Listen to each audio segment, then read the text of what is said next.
نبی پاک علیہ السلام سے ایک نوجوان نے پوچھا تھا، یا رسول اللہ میرے ابا جی مجھ سے پیسے مانگتے ہیں، حکم کیا ہے؟ سادہ سا جواب تھا، دے دے یا نہ دے، دو ہی باتیں۔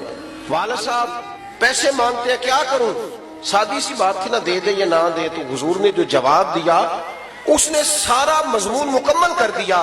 محبوب فرمانے لگے تو بھی اپنے باپ کا ہے، تیرے پیسے بھی تیرے باپ کے، جب ہے ہی اسی کے تو یہ تو نے کیا کہا دوں یا نہ دوں، ہے ہی اسی کے، ہر چیز ہی اسی کی ہے۔ ہمارے ہاں کچھ بچے نا والدین کے پاس اس طرح جاتے ہیں رات کو جس طرح MBBS ڈاکٹر نہیں وارڈ میں جاتا، ابا جی کیا حال ہے، دوائی کھائی تھی، کوئی چیز تو نہیں چاہیے، تو ڈاکٹر ہے، تو یہاں ہیڈ آف دی ڈپارٹمنٹ ہے، پتہ کرنے آیا، وہ ان کے پاس بیٹھ، ان کے پیروں میں بیٹھ، انہیں وقت دے۔ تجھے پتہ ہے نبی پاک علیہ السلام نے فرمایا جنت ماں کے قدموں کے نیچے، حضور نے فرمایا جس کا باپ راضی اس کا اللہ راضی، جس کا باپ ناراض اس کا رب ناراض۔ او خدا کے بندے تو ان کی رضا کو پا جا، یہ سمجھ یہ کیا چاہتے ہیں، تو اس طرح پوچھ رہا جیسے ڈاکٹر پوچھتے ہیں آپ ابا جی کے فرما بردار ہے، کہتے ہیں بالکل خرچہ دیتا ہوں۔ تو خرچہ تو کوئی بندہ غریب سمجھ کے بھی دے دیتا ہے، خرچہ دینا کمال ہے۔ تو بتا انہیں اپنی زندگی میں مقام کیا دیتا ہے، ان سے مشورہ کتنا لیتا ہے، تیری زندگی میں ان کا کردار کتنا، ان کا حکم تو کتنا مانتا ہے، ان کی مرضی کے مطابق تو کتنا چلتا ہے۔ اپنے آپ کو ڈھالے ماں باپ کی مرضی کے مطابق، ان کو دیکھے وہ کیا چاہتے ہیں، ان کو خوش کریں۔ ہلکی سی بھی بندہ بات کر دے نا ابا جی کو، ہلکی سی، جو کہ ان کی کل انویسٹمنٹ اولاد ہوتی ہے، تو بندہ اتنا بھی کہہ دے نا ابا جی اب آپ بھی سمجھدار ہو جائیں، دنیا بدل گیا، تو ابا ساری رات سوتا نہیں رو رو کے کہ پتر میں ہی نہیں سیانا، زندگی تیرے نام کر دی۔ ہلکی سی بھی کبھی ماں باپ کے معاملے میں کسی قسم کی کمزوری نہ دکھاؤ۔ اور نوجوانوں، آپ جوان ہیں تو آپ کا حوصلہ بھی جوان ہونا چاہیے، اور جو ماں باپ کی جھڑکی نہیں سہ سکا پھر اس نے سہنی کس کی، ان کی سہو، یہ ڈانٹ دے تو برداشت کرو، ان کے بارے میں اپنی طبیعتوں کو نرم کرو۔ میرے نبی پاک صلی اللہ تعالیٰ علیہ وآلہ وسلم نے ارشاد فرمایا کہ قیامت کے دن اللہ تبارک و تعالیٰ جنتیوں کو خطاب کرے گا، کہے گا اے اہل جنت، تو عرض کریں گے مالک ہمارے سار تسلیم سے تیری بارگاہ میں جھکے ہوئے ہیں، ہم حاضر ہیں۔ تو اللہ تبارک و تعالیٰ ان سے فرمائے گا تم خوش ہو نا؟ رب فرما رہا، خدا بندے سے خود پوچھے بتا تیری رضا کیا ہے، تو عرض کریں گے مالک ہم بڑے خوش ہیں، اس لیے کہ جو تو نے ہمیں دیا ہے ہمیں تو لگتا ہے وہ کسی کو بھی نہیں دیا۔ تو اللہ فرمائے گا ایک نعمت اور تمہیں دینے لگا ہوں، ایک نعمت تمہیں اور ملنے لگی ہے، صحیح بخاری صحیح مسلم کی حدیث ہے۔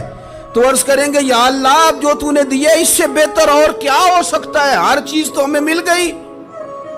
تو رب فرماتا ہے اب میں نہ تمہیں اپنی رضا دینے لگا ہوں، اب میں کبھی تم سے ناراض نہیں ہوں گا۔ یہ وہ نعمت ہے جو جنت سے بھی بڑی ہے۔ محبوب نے فرمایا ابو ماما کیا بات ہے یار، یہ وقت نہیں مسجد آنے کا، اور اس وقت کے اندر میں تمہیں مسجد میں دیکھ رہا ہوں، اس وقت کیوں بیٹھے ہو؟ عرض کرنے لگے حضور مجھے قرض نے پریشان کر دیا، آزمائش میں آ گیا، حضور کیا کرو؟ تو نبی کریم نے فرمایا میں تمہیں دعا سکھاتا ہوں۔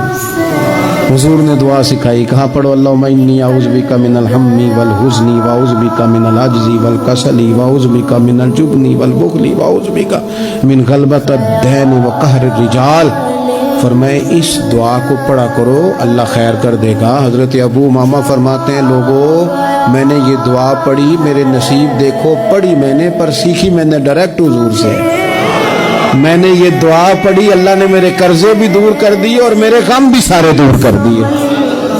ہمارے تو وظیفے میں اعلیٰ حضرت نے اس دعا کو شامل کر دیا، فرمایا اسے پڑھو، صبح بھی پڑھو شام بھی پڑھو، غم بھی دور ہوں گے قرضے بھی دور ہوں گے۔ نبی پاک علیہ السلام فرمانے لگے دنیا اور آخرت کی مثال اس طرح ہے جس طرح دریا بہہ رہا ہو اور کوئی آدمی اس میں انگلی ڈبوئے، جتنا پانی اس کی انگلی کو لگ گیا یہ دنیا ہے، اور جو باقی ٹھاٹھے مارتا دریا پیچھے ہے، سمندر پیچھے ہے، وہ سارا آخرت ہے۔ رحمتوں کے تاج والے، دو جہاں کے لاج والے، عرش کی معراج والے، عرش کی معراج والے، آسیوں کی لاج والے، یا نبی سلام علیہ علیکا یا رسول سلام علیکا یا حبیب سلام علیکا صلوات اللہ علیکا. حضور صلی اللہ علیہ وسلم فرماتے ہیں قیامت کے دن اللہ تعالیٰ انبیاء کے لیے نور کے ممبر بچھائے گا. ہر نبی ممبر پہ بیٹھ جائے گا. ہر پیغمبر علیہ السلام اپنے ممبر پہ جلوہ فروز ہو جائیں گے، ہر پیغمبر. لیکن حضور فرماتے ہیں میرا ممبر خالی ہوگا. یا رسول اللہ صلی اللہ تعالیٰ علیہ وسلم آپ کا ممبر کیوں خالی ہوگا؟ حضور فرماتے ہیں میں ممبر چھوڑ کے رب کی بارگاہ میں کھڑا ہو جاؤں گا، اور اس ڈر سے کھڑا ہو جاؤں گا کہیں ایسا نہ ہو کہ میں جنت میں چلا جاؤں اور میری امت رہ جائے.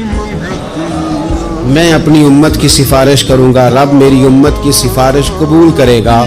فرماتے ہیں میں اتنی سفارش کروں گا کہ جہنم کا دروغہ مجھ سے کہے گا کہ محبوب کمال ہو گئی، آپ نے تو اپنا کوئی غلام دوزخ میں رہنے نہیں دیا. میرے پلے پڑے